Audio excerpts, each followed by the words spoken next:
7. કર્મચારીઓને યોગ્ય વેતનનો સિદ્ધાંત. કર્મચારીનો યોગ્ય વેતનનો સિદ્ધાંત.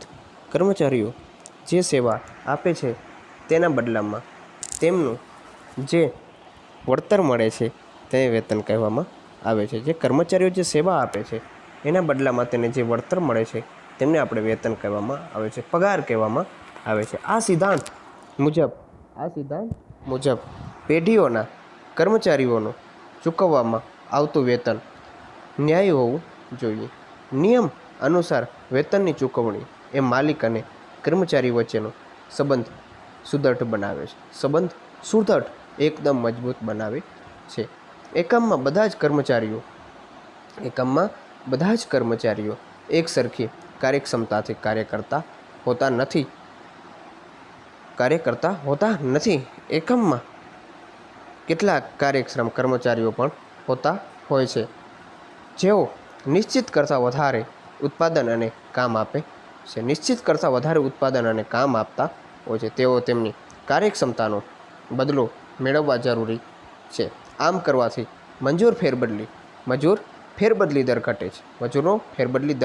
ઘટે છે. કુશળ કારીગરો માટે બોનસ, નફાભાગ, સંચાલક મંડળમાં પ્રતિનિધિત્વ વગેરે જેવી પ્રોત્સાહક યોજનાઓ પણ અમલમાં મૂકવામાં આવે છે. આને કહેવામાં આવે છે 7મો સિદ્ધાંત, કર્મચારીઓનો યોગ્ય વેતનનો સિદ્ધાંત.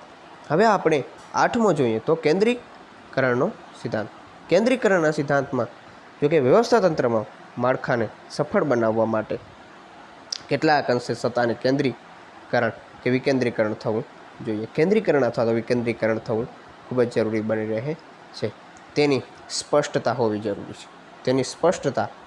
હોવી ખૂબ જ જરૂરી છે. વ્યવસ્થા તંત્રમાં જેટલે અંશે સત્તાની સોંપણી થઈ નથી તેને કેન્દ્રીકરણ કહેવામાં આવે છે. સત્તાની સોંપણી નથી થઈ તેને કેન્દ્રીકરણ કહેવામાં આવે છે. કર્મચારીઓની શક્તિનો શ્રેષ્ઠ ઉપયોગ થાય તે માટે કેન્દ્રીકરણ સિદ્ધાંતને અપનાવવાનું જરૂરી છે. કેન્દ્રીકરણના સ્થાનને અપનાવવો જરૂરી બની રહે છે. મોટા કદના એકમમાં કેન્દ્રીકરણ ઓછું સફળ થાય છે. તેથી એકમના કદ મુજબ કેન્દ્રીકરણ અને વિકેન્દ્રીકરણ કરવામાં આવતું હોય છે. માટે તેને કેન્દ્રીકરણ અથવા તો વિકેન્દ્રીકરણ કરવામાં આવતું હોય છે. 9. સત્તાની રૈખિક સાંકળોનો સિદ્ધાંત. આ સિદ્ધાંત સત્તાની ઉચ્ચ વહીવટી અધિકારીઓની તળ સપાટી કર્મચારીઓ સુધી સાંકળ રચવા પર ભાર મૂકે છે. તેની સાંકળ રચવા ઉપર ભાર મૂકતો હોય છે. સત્તાની સાંકળ ઉચ્ચ સંચાલકોથી લઈ તળ સપાટી સુધી વણતૂટેલી રહેવી જોઈએ. દરેક સપાટીને અનુરૂપ સત્તા અને જવાબદારીઓની વહેંચણી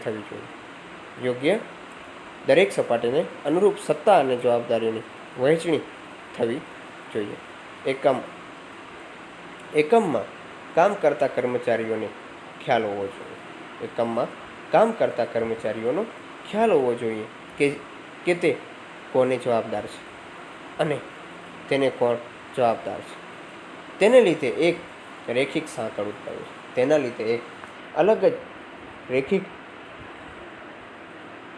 સાંકળ ઉદ્ભવે છે.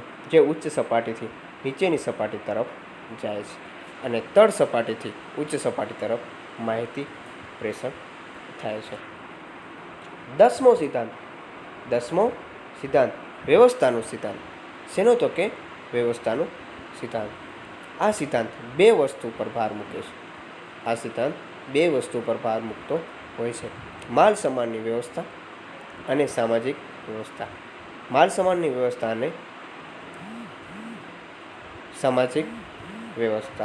માલ સામાનની દરેક વસ્તુ તેના યોગ્ય સ્થાને હોવી જોઈએ. તેવી જ રીતે યોગ્ય લાયકાત, કૌશલ્ય ધરાવતા કર્મચારીને યોગ્ય સ્થાને મૂકવો જોઈએ. યોગ્ય ચોક્કસ કોઈ ચોક્કસ સ્થાન માટે યોગ્ય કર્મચારીની ભરતી અંગેની પણ વ્યવસ્થા હોવી જોઈએ. યોગ્ય સ્થાન કર્મચારીની ભરતી અંગેની પણ વ્યવસ્થા હોવી ખૂબ જ જરૂરી બની રહે છે. હવે આપણે જોઈશું સમાનતાનો સિદ્ધાંત. સમાનતાનો સિદ્ધાંત વિશે આપણે માહિતી મેળવીશું.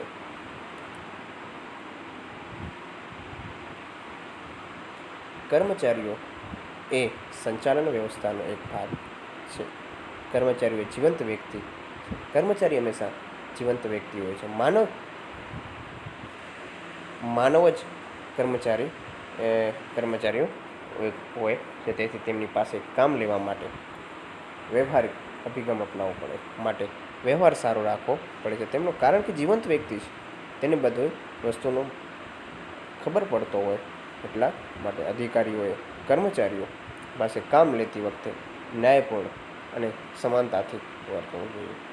કર્મચારીઓએ પાસે કામ લેતી વખતે ન્યાયપૂર્ણ અને સમાનતાથી વર્તવું જોઈએ. આ માટે વૈધિક કે રૂઢિગત વલણની જગ્યાએ અવૈધિક રૂપે વર્તન કરી એકમમાં સમાનતા સ્થાપવા માટે જરૂરી માહિતી, જરૂરી પ્રયત્નો કરવા જોઈએ. તેના માટે જરૂરી પ્રયત્નો આપણે કરવા ખૂબ જ જરૂરી બની રહે છે.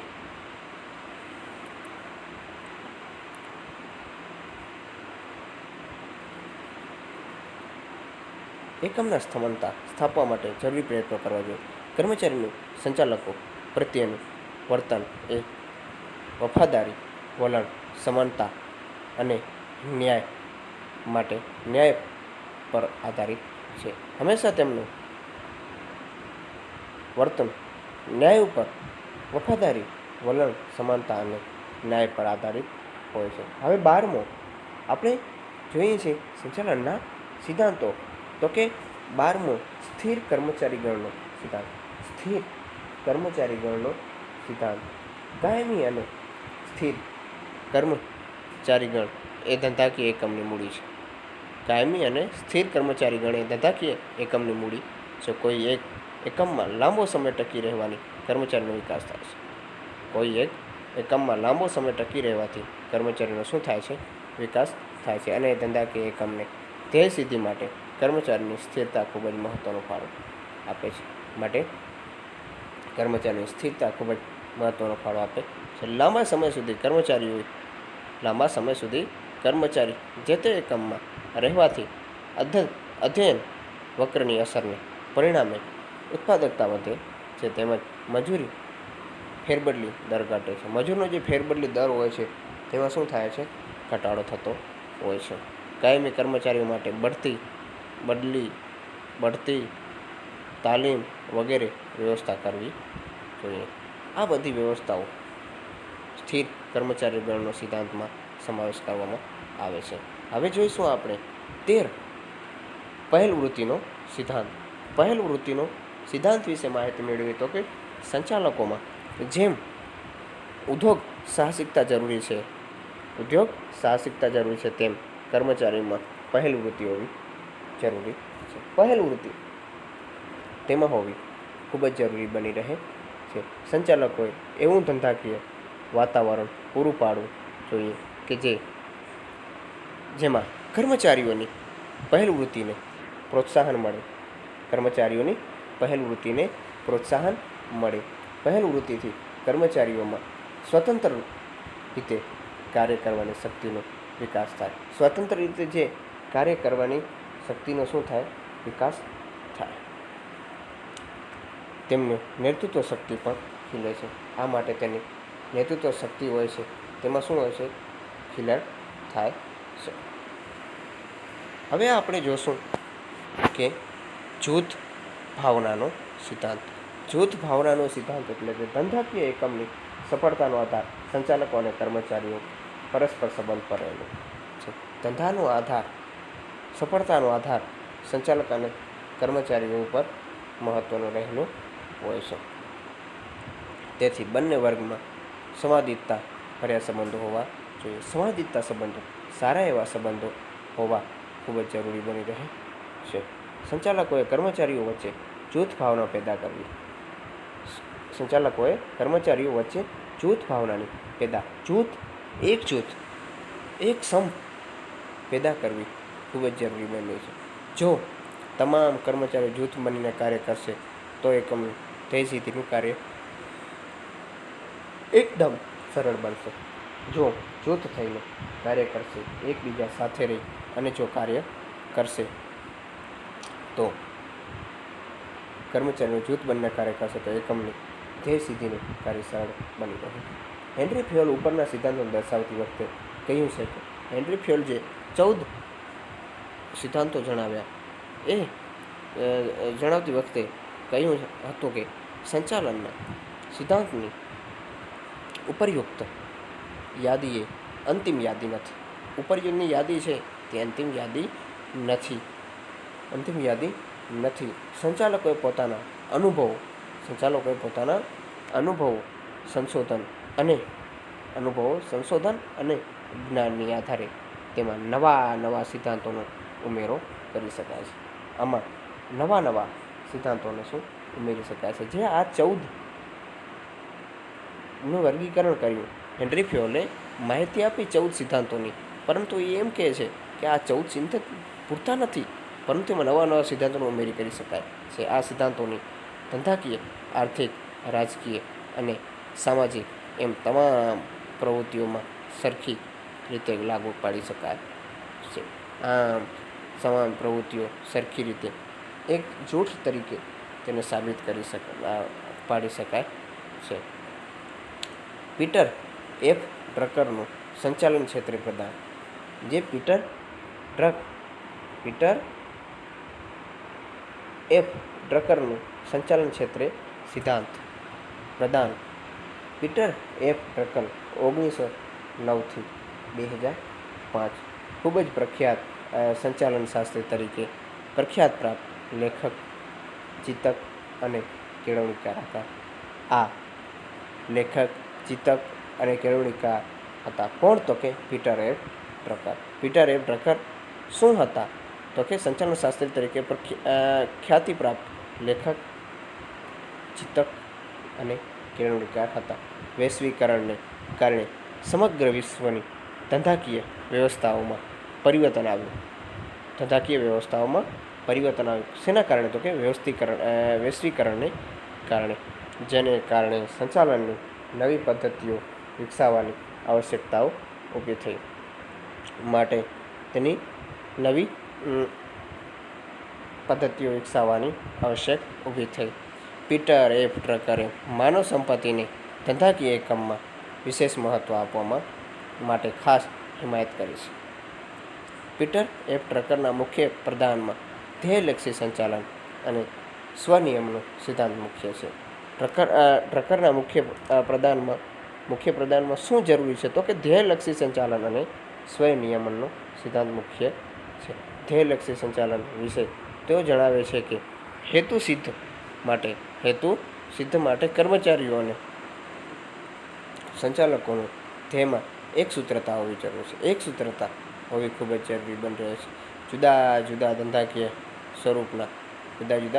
સ્વરૂપના એકમો માટે ધ્યેયલક્ષી સંચાલન ખૂબ જ અસરકારક છે. જે ધ્યેયલક્ષી સંચાલન હોય છે તે માટે એ ખૂબ જ અસરકારક છે. તેઓનું પ્રદાન માનવ સંસાધન સંચાલન, બજાર સંચાલન અને તણાવ સંચાલન માટે મુખ્ય રહેલું છે. જેથી પીટર એફ ડ્રકરને આધુનિક સંચાલનના પિતા કહેવામાં આવે છે. આધુનિક સંચાલનના પિતા તરીકે તેને ઓળખવામાં આવે છે. કોને? તો કે પીટર એફ ડ્રકરને. આધુનિક સંચાલનના પિતા તરીકે કોને ઓળખવામાં આવે છે? એવો પણ પ્રશ્ન તમને એક માર્કમાં પૂછાઈ શકે છે, અથવા તો MCQમાં પણ પૂછાઈ શકે છે. પીટર એફ ડ્રકરને કોના પિતા માનવામાં આવે છે? તો કે આધુનિક સંચાલનના પિતા કહેવામાં આવે છે. આ પાઠ આપણે અહીંયા પૂરો કરીએ છીએ. તો અગાઉ જો અહીંયા આપણે વિગતવાર ચર્ચા કરી તો હું તમને જણાવી દઉં કે આપણે શેના વિશે જોયું. તો પહેલેથી આપણે જોઈએ તો કે પહેલાં તો જોયું આપણે સંચાલનના સિદ્ધાંતો પાઠ નંબર 2 પ્રસ્તાવના વિશે આપણે માહિતી મેળવી. પછી જોયું આપણે સંચાલનના સિદ્ધાંતનો અર્થ જોયો, અર્થ જોયો અને ખ્યાલ જોયો. પછી આપણે તેમનું સ્વરૂપની માહિતી મેળવવી, પછી સ્વરૂપમાં સાર્વત્રિક સ્વીકૃતિ, પછી પરિવર્તનશીલતા, સામાન્ય માર્ગદર્શિકા, 4 માનવ વર્તુળ પર આધારિત અને 5 આકસ્મિકતા.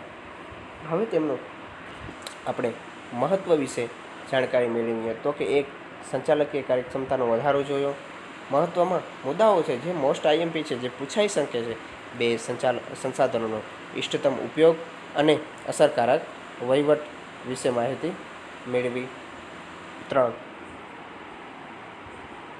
વૈજ્ઞાનિક અને તાર્કિક નિર્ણયો માટે મદદરૂપ, વૈજ્ઞાનિક અને તાર્કિક નિર્ણયો માટે મદદરૂપ. 4 બદલાતા જતા ધંધાકીય પર્યાવરણને પહોંચી વળવા, બદલાતો જતો જે ધંધાકીય પર્યાવરણ હોય તેને પહોંચી વળવા. 5 સામાજિક જવાબદારી અદા કરવી. 6 સંશોધન, તાલીમ અને વિકાસ માટે ઉપયોગ છે. હવે આપણે સંચાલનની વિચારધારાઓ અલગ અલગ વૈજ્ઞાનિકોએ આપી હતી. તેમાં ઘણા બધા પ્રકારના વૈજ્ઞાનિક છે. પ્રશિષ્ટ વિચારધારાઓ એમાં જોઈએ તો ફ્રેડરિક ટેલર, સંચાલન શાસ્ત્રી Frederick Taylor, Max Weber, Gilbert, Henry Gantt અને હેનરી ફ્યોલ વગેરે જેવા આ બધા સંચાલન શાસ્ત્રીઓ હતા, તેમને માહિતી આપેલી હતી. હવે એના પાછળ આપણે જોયું 9 પ્રશિષ્ટ સંચાલનના વિચારધારાઓ. 9 પ્રશિષ્ટ સંચાલનના વિચારધારાઓ, તેના વિશે પણ આપણે માહિતી મેળવી.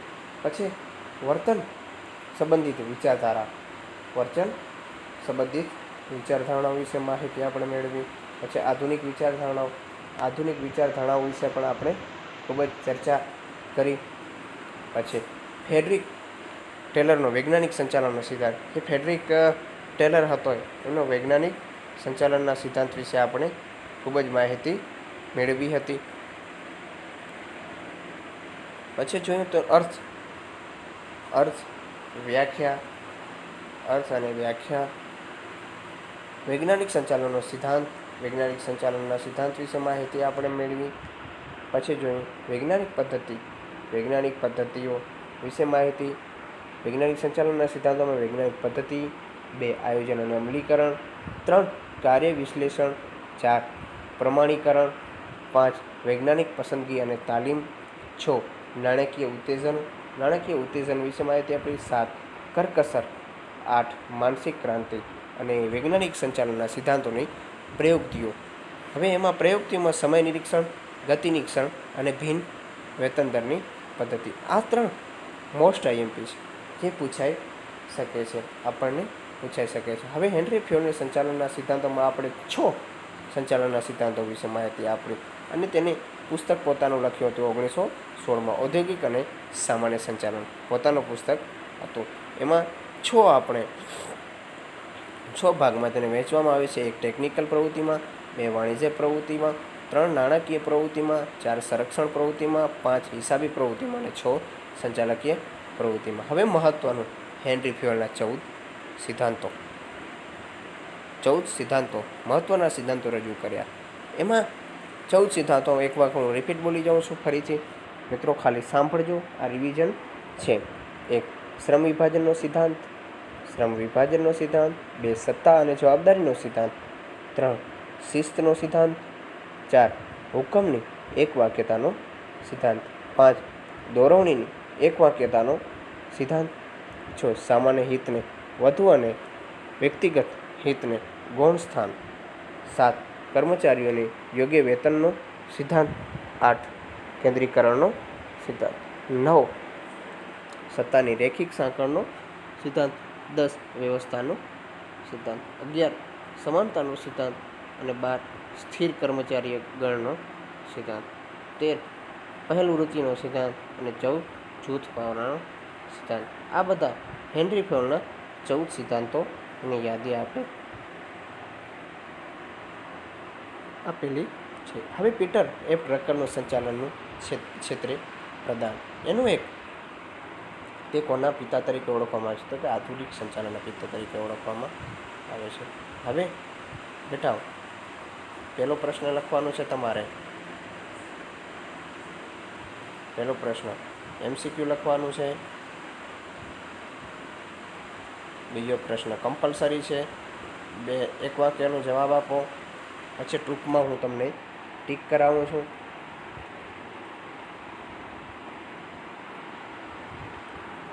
એમાં આપણે એક